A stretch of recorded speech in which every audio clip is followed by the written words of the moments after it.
TV, দোকানে দোকানে TV, শ্বাস চলে টিভি, 24টা ঘন্টা মুসলমান গান বাজনা, নাটক, সিনেমা, অশ্লীলতা, বেহায়াপনা, উলঙ্গপনা দেখতে দেখতে মুসলমানের দিল এত পছন্দ ধরেছে, ওয়াজের কথা শুনলে দুর্গন্ধ লাগে, গানের কথা শুনলে সুঘ্রাণ লাগে। সম্মানিত হাজিরিন, আমার সময় সীমিত, এজন্য যারা আশপাশে আসি মেহেরবানি করে সকলে প্যান্ডেলে বসে যায়। আল্লাহ আপনাকে আমাকে নিয়ে আসছেন সে মালিকের দরবারে আবারও শুকরিয়া তার সকলে বলি আলহামদুলিল্লাহ। জোরে বলেন না আলহামদুলিল্লাহ, বলেন না আল্লাহু আকবার, নারে তাকবীর। সম্মানিত হাজিরিন, দুনিয়ার জমিনে আমি আপনি একদিন কেউ ছিলাম না, ঠিক কিনা বলেন? একদিন আসবে আমি আপনি কেউ থাকবো না। হাল আতা আলাল ইনসানি হিনুম মিনাদ দাহরি লাম ইয়াকুন শাইআম মাযকুরা। এমন একটা সময় দুনিয়াতে চলে গিয়েছে যেই সময় আপনি আমি কোনো আলোচিত বস্তু ছিলাম না। আজ থেকে 100 বছর আগে আমরা এখানে যারা আছি আমাদেরকে নিয়ে কেউ কোনো আলোচনা করে নাই। আপনার আমার চেহারা কেমন হবে, সুরত কেমন হবে, চরিত্র কেমন হবে, আপনার আমার বিন্দু পরিমাণ অস্তিত্ব দুনিয়াতে ছিল না, ঠিক কিনা বলেন? আজ থেকে 100 বছর পর আবার এমন একটা সময় আসবে, গোটা আকাশের নিচে, জমিনের উপরে, পৃথিবীর পূর্ব পশ্চিম উত্তর দক্ষিণ সারা দুনিয়া তালাশ করলে আপনার আমার বিন্দু পরিমাণ অস্তিত্ব খুঁজে পাওয়া যাবে না, ঠিক কিনা বলেন?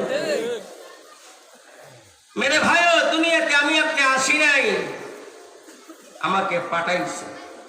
পাঠাইছে কে? জোরে বলেন না। যেহেতু মালিক পাঠাইছেন, মনে চাইলেও এখানে থাকা যাবে না।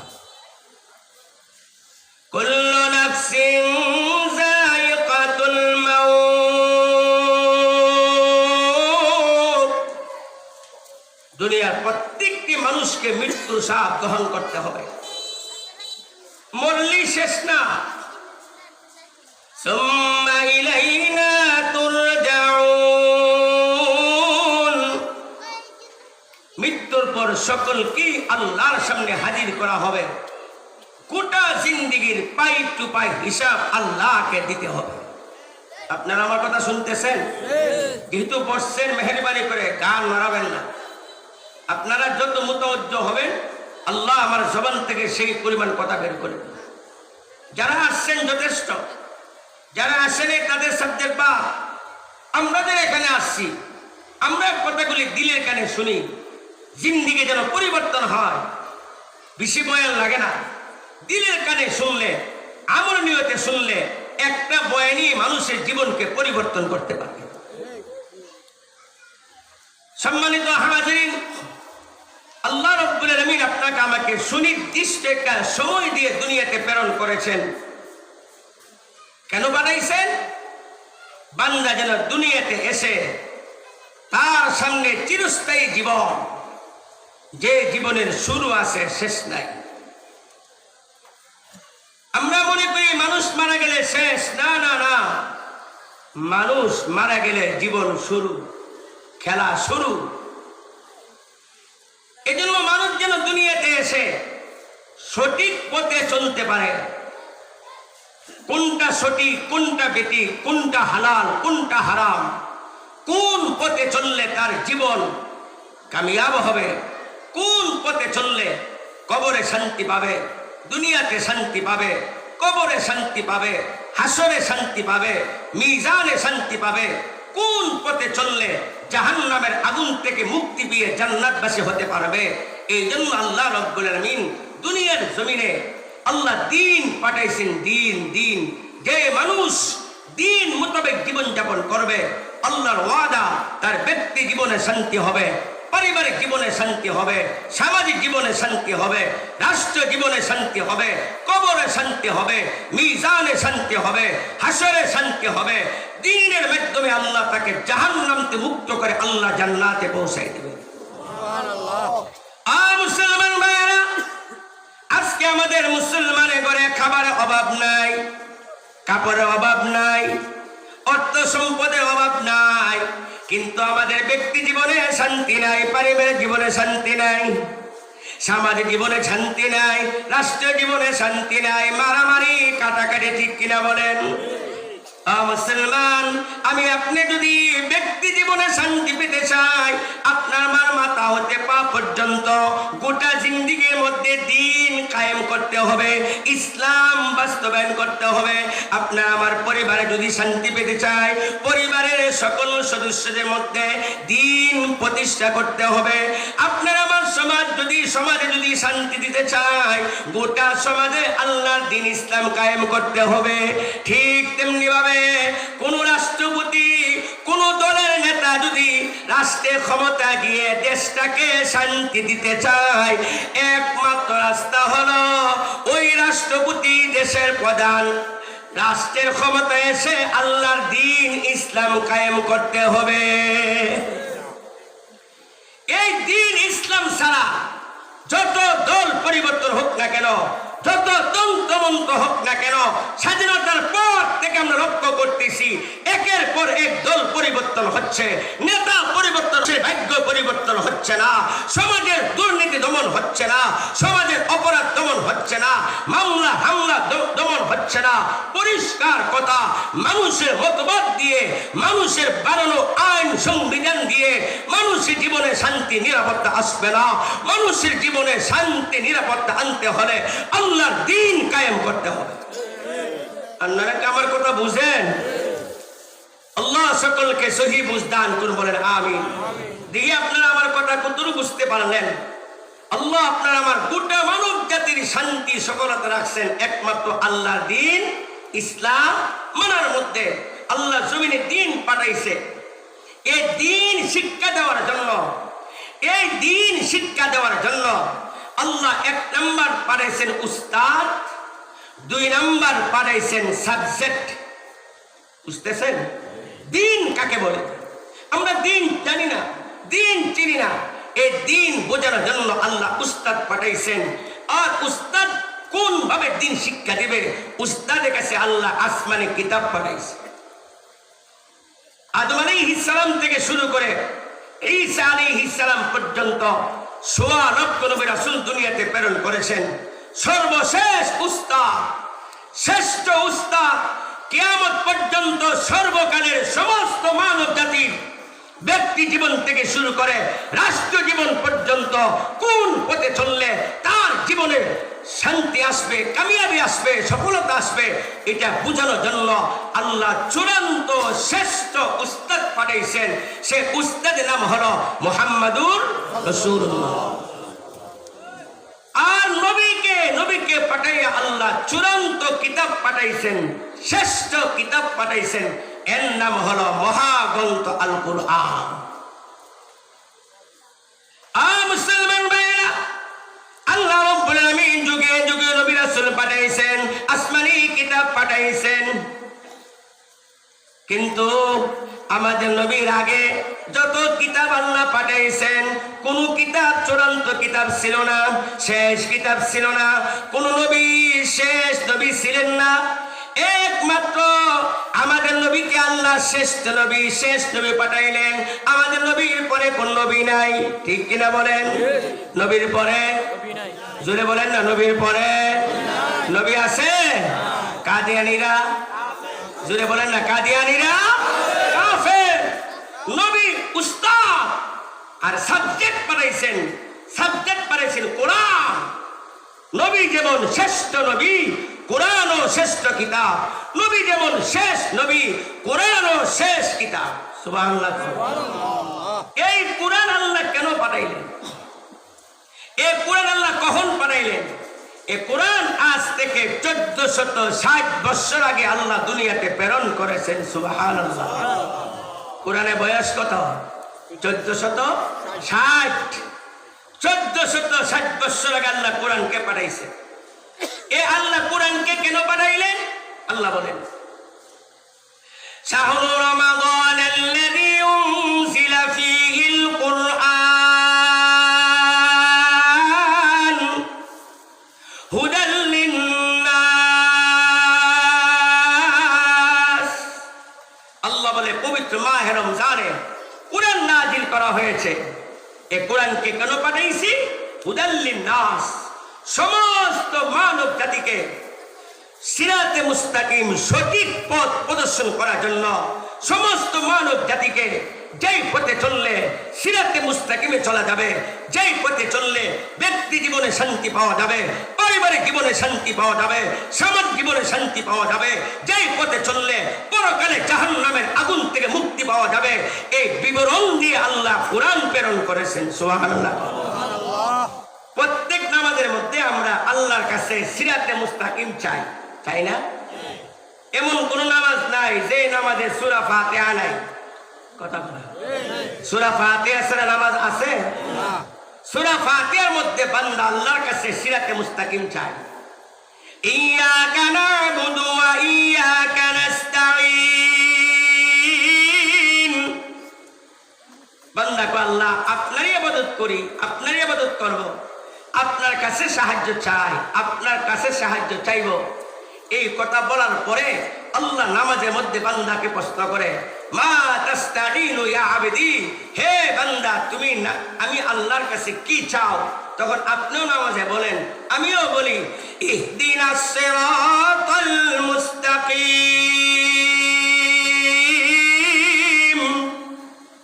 ওগো আল্লাহ, আপনি আমাকে সোজা সরল পথ দেখান, এমন রাস্তা আমাকে পরিচালিত করেন যেই রাস্তায় চললে ব্যক্তি জীবনে শান্তি পাওয়া যাবে, স্বামী স্ত্রীর মধ্যে মহাব্বতের জীবন হবে, সন্তান মাতা পিতার মধ্যে মহাব্বতের জীবন হবে, যেই জীবন চললে মানুষ সাথে দূরত্ব হবে না, ভালোবাসা নিয়ে দুনিয়াতে জীবন যাপন করতে পারবো, যেই পথে চললে দুনিয়াতেও শান্তি পাওয়া যাবে, পরকালে শান্তি পাওয়া যাবে, এই পথের বিবরণ দিয়ে আল্লাহ দুনিয়াতে কোরআন প্রেরণ করেছে।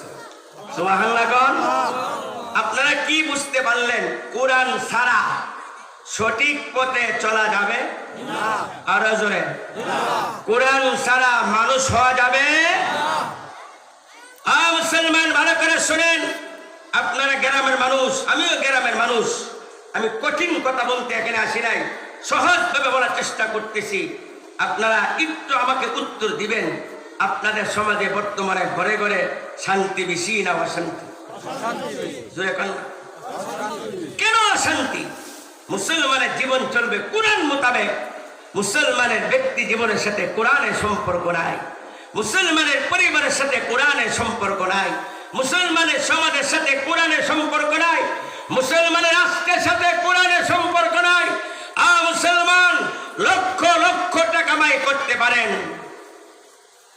স্পেশাল খাবার খাইতে পারেন, দামি দামি কাপড় পরতে পারেন, কিন্তু স্বামী স্ত্রীর মধ্যে ভালোবাসা, সন্তান মাতা পিতার মধ্যে ভালোবাসা সৃষ্টি করতে হলে আল্লাহর কোরআন মানতে হবে। কোরআন ছাড়া ব্যক্তি জীবনে, পারিবারিক জীবনে মহাব্বতের জীবন, শান্তিময় জীবন, নিরাপত্তার জীবন আসবে না। আফসোস লাগে, আজকে কত স্বামী তার স্ত্রী তার কন্ট্রোলে নাই, স্বামী স্ত্রী তার কন্ট্রোলে নাই, মা বাবা সন্তান তার কন্ট্রোলে নাই, নিয়ন্ত্রণে নাই। স্ত্রী কখন কোথায় যায় স্বামী জানে না, আছে কিনা? সন্তান কোথায় যায়, সন্তান কোথায় রাত্রি যাপন করে, ছেলে কোথায় রাত্রি যাপন করে, ছেলে কার সাথে আড্ডা মারে, মেয়ে কোথায় যায়, কার সাথে গল্প করে, কার সাথে সম্পর্ক রাখে, মা বাবার খবর নাই। কেন খবর নাই? মুসলমানের জীবনের সাথে কোরআনের সম্পর্ক নেই, ঠিক কিনা বলেন? মুসলমান ভালো করে বুঝুন আমার কথা। আমি সিরিয়ালে শেষ করবো, আমার দিকে তাকান, আমি আবার পিছনে যাচ্ছি। আপনারা আমার গোটা পৃথিবীর সমস্ত মানব জাতির দুনিয়া এবং পরকালের শান্তি, সফলতা, ইজ্জত রাখছেন একমাত্র আল্লাহর দ্বীন মানার মধ্যে। আল্লাহর দ্বীন মানতে হলে নবীকে মানতে হবে না, আল্লাহর দ্বীন মানতে হলে কোরআন মানতে হবে, কোরআন জানতে হবে, কোরআন শিখতে হবে। কোরআন ছাড়া মানুষের জীবনে সফলতা আসে নাই। কোরআনী শিক্ষা ছাড়া মানুষ মানুষ হতে পারে না। এই জন্য এক হাদিসে রাসূল বলেন, খায়রুকুম মান তাআল্লামাল কুরআন ওয়া আল্লামাহ। তোমাদের মধ্যে ওই ব্যক্তি সবচেয়ে শ্রেষ্ঠ, সবচেয়ে ভালো মানুষ যে কোরআন শিখে এবং কোরআন শিক্ষা দান করে। সুবহানাল্লাহ। রাসূল বলেন নাই তোমাদের সমাজে ডাক্তার সবচেয়ে ভালো মানুষ, ইঞ্জিনিয়ার সবচেয়ে ভালো মানুষ, ব্যারিস্টার সবচেয়ে ভালো মানুষ, এমপি সবচেয়ে ভালো মানুষ, দানবীর সবচেয়ে ভালো মানুষ, রাষ্ট্রপ্রধান সবচেয়ে ভালো মানুষ, সেনাপতি সবচেয়ে ভালো মানুষ। রাসূল বলেন নাই মুহাম্মদ রাসূলুল্লাহ চূড়ান্ত ফতোয়া, খায়রুকুম মান তাআল্লামাল কুরআন ওয়া আল্লামা। তোমাদের মধ্যে ওই ব্যক্তি সবচেয়ে ভালো মানুষ, সবচেয়ে শ্রেষ্ঠ মানুষ যে নিজে কোরআন শিখে আর অপরকে কোরআন শিক্ষা দেয়।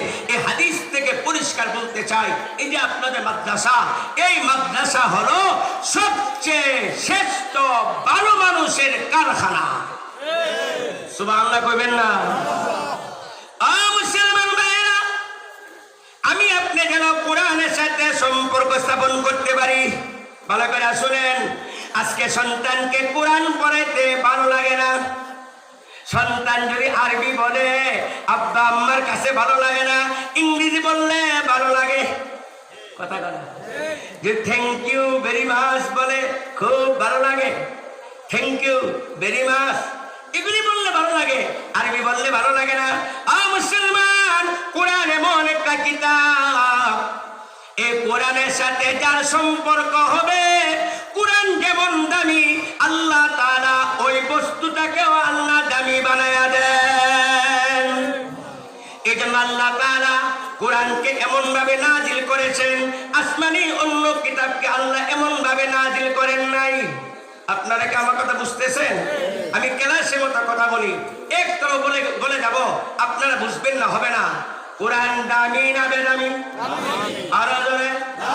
কোরআনের মতো দামি কোন কিতাব সমাজে আছে? দুনিয়াতে আছে?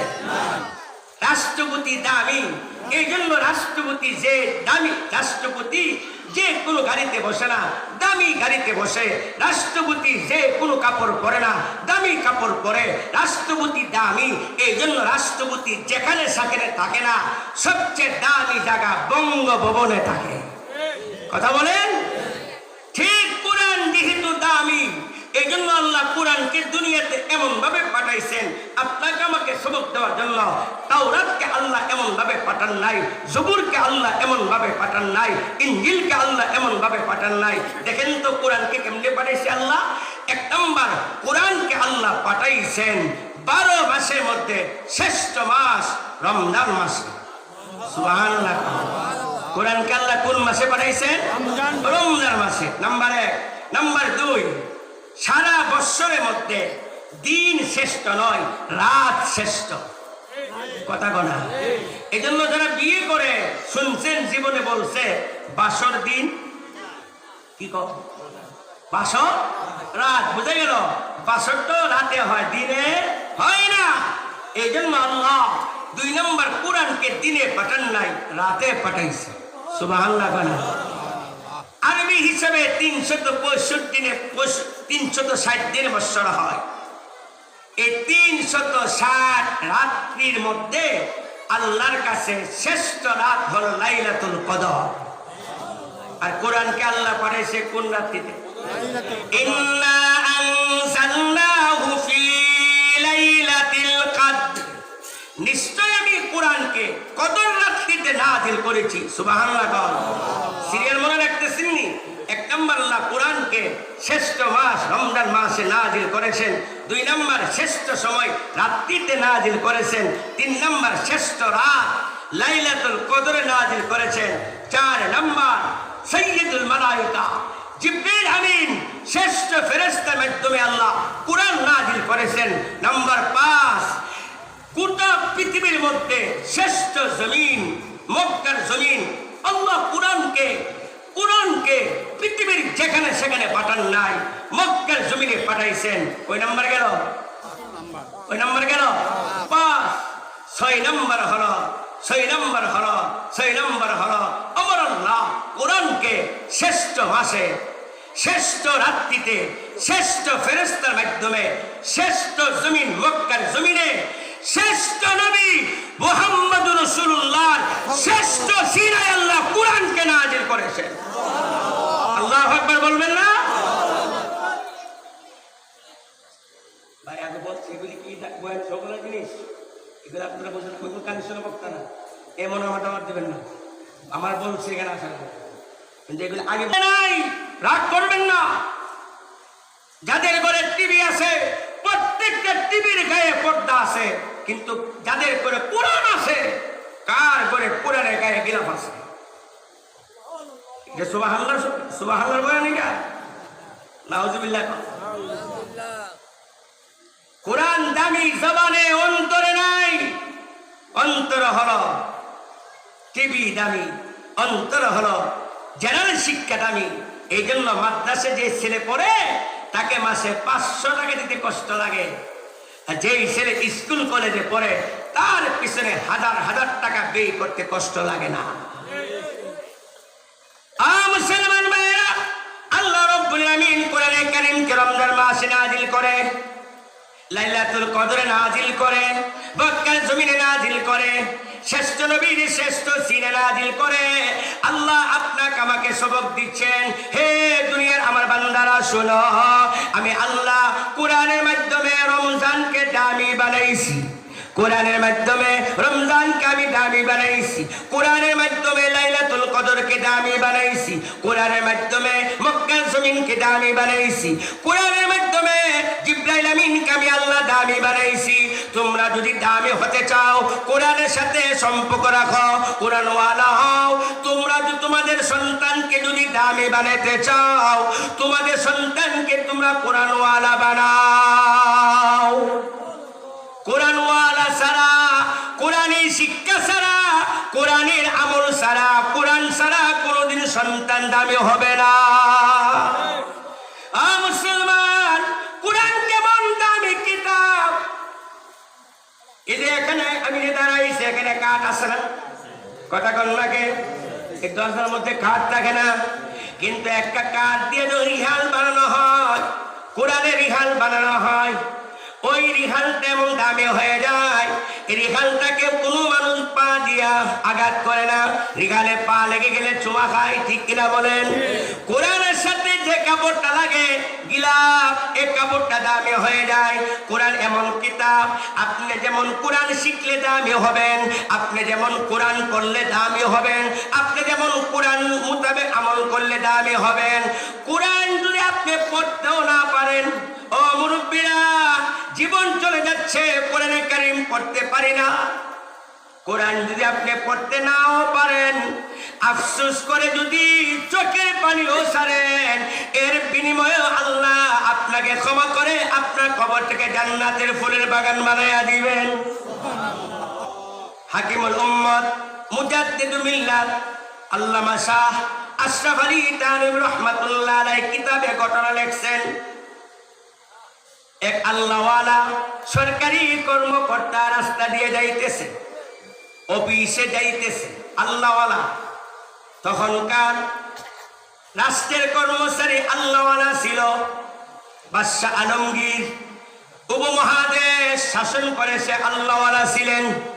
ফতোয়া আলমগীর লেখছে। আর এখন রাষ্ট্রপতি কারা হয়, ক্ষমতায় কারা যায়, রাগ করবেন না। যে যত দুর্নীতিবাজ সে তত বড় নেতা। কথা বল না কে? ক্ষমতা যাওয়ার আগে বাইসাইকেলে চলে, ক্ষমতা যাওয়ার 6 মাস পরে পাজারো গাড়িতে চলে। কোথায় গেল আজকে পাজারো গাড়ি? 45 মিনিটে আমার আল্লাহ আউট করে দিছে। কথা আল্লাহ আছে, আল্লাহ আছে কই এখন? যাদের হুঙ্কারে গোটা দেশ কাঁপত, যাদের অনুমতি ছাড়া ওয়াজ করা যাইত, দেশের সম্পদ লুণ্ঠন করে বাহিরে ওই আমেরিকা লন্ডনে বাড়ি করে নাই। আল্লাহওয়ালা যাইতেছে রাস্তা দিয়া, হঠাৎ করে দেখে একটা লাশ পড়ে আছে। শুনতেছিলাম তারা, একটা লাশ নিয়ে কিছু লোক দাঁড়িয়ে আছে। লাশটাকে জানাজা দেওয়ার মতো কেউ নাই। লাশের সাথে লোকেরা বলতেছে, হে হুজুর, মেহেরবানি করে আমাদের লাশটাকে একটু জানাজা পড়ে দাফন করে দেন। আল্লাহওয়ালা লাশটাকে দাফন করে, জানাজা পড়ে দাফন করে কবরে দিয়া সুজা অফিসে চলে গেলেন। অফিসে গিয়ে লক্ষ্য করলেন ওনার যে পকেটের মধ্যে আইডি কার্ড ছিল, আইডি কার্ড নাই। আইডি কার্ড ছাড়া তো অফিসে ঢোকা যাবে না। এখন কি করবেন চিন্তা পড়ে গেলেন। আইডি কার্ড তো আমার পকেটে ছিল, ঘটনা কি ঘটনা কি? অনেক চিন্তা করার পরে সরানো হলো, আমি যে কবরের মধ্যে লাশটাকে রাখছি বাঁকা হইয়া, মনে হয় পকেট থেকে আমার কার্ডটা কবরে পড়ে গেছে। সুদা আবার আসছে, আইসা তাদেরকে বলছে, ভাই আমি তো আপনাদের উপকার করছি, লাশটা দাফন করে দিয়েছি, মনে হয় আমার আইডি কার্ডটা কবরে পড়ে আছে। এই আইডি কার্ড না পাইলে আমার চাকরি চলে যাবে, আমাকে অনুমতি দিন কবরটা খোঁজার জন্য। অনুমতি দেওয়া হলো। মুসলমান, সত্য ঘটনা, কিতাবের ঘটনা। ওই সরকারি কর্মকর্তা কবরটা খনন করে দেখে, আল্লাহু আকবার, যে লোকটা দুনিয়াতে এত সাধারণ ছিল, যার জানাজা পড়ার মতো লোক ছিল না, ওই লোকটার কবরটা এমন হয়ে গেছে, কবরটা পুরা জান্নাতের বাগানে জান্নাতের ফুলে রূপান্তরিত হয়ে গেছে। লাশের উপরে ফুলের বাগ, ফুল আর ফুল, ওই ফুলের উপরে কাঠটা পড়ে আছে। আল্লাহু আকবার।